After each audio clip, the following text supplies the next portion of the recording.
আজ আন্তর্জাতিক দুর্যোগ প্রশমন দিবস। এ বছরের প্রতিপাদ্য সমন্বিত উদ্যোগ প্রতিরোধ করি দুর্যোগ।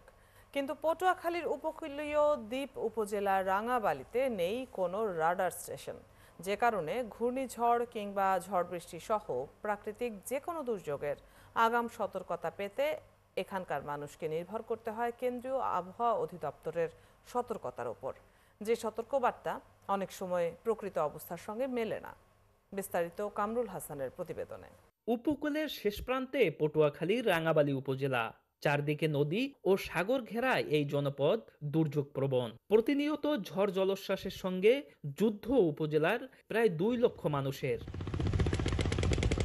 কিন্তু এখানে নেই কোনো রাডার স্টেশন, নেই আধুনিক আবহাওয়া পর্যবেক্ষণ কেন্দ্র।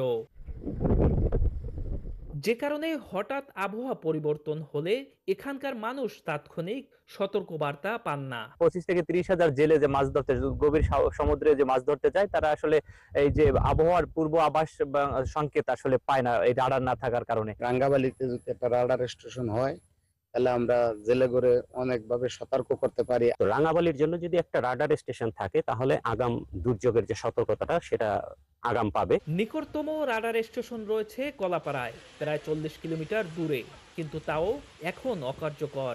এতে আবহাওয়ার তথ্য ঠিকঠাক মতো ধরা পড়ে না। রাঙ্গাবালী এমন একটি উপকূলীয় এলাকা, যে এলাকাটি প্রাকৃতিক জলোচ্ছ্বাস বলেন বা ঝড়ঝঞ্ঝা যাই বলেন, এখানে কিন্তু ক্ষতির মাত্রাটা অনেক বেশি হয়। রাডার স্টেশন থাকলে যেটা হয় যে এখানকার লোকজন আগে থেকেই জানতে পারে কখন ঘূর্ণিঝড়টা হবে। যদি সঙ্গে পাই এরম যে আবহাওয়া খারাপ, বৃষ্টি নামবে, তাহলে পাহাড় ডালি তুলে উড়ে যেতাম, কাঁচা ডালি থাকে। বিশেষজ্ঞদের মতে রাডার স্টেশন থাকলে প্রায় 400 কিলোমিটার এলাকা জুড়ে ঘূর্ণিঝড়ের দিক ও গতি চিহ্নিত করা যায়।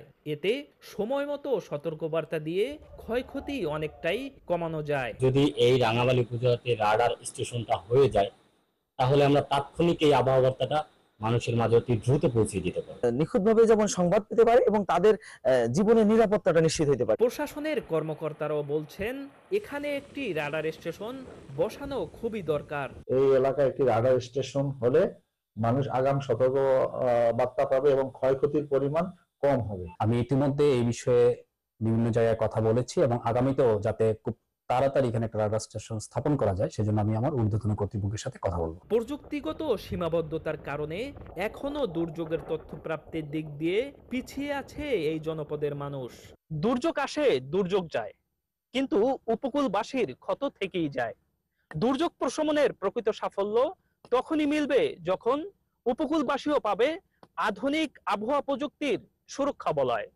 কামরুল হাসান, 71, রাঙাবালী, পটুয়াখালী।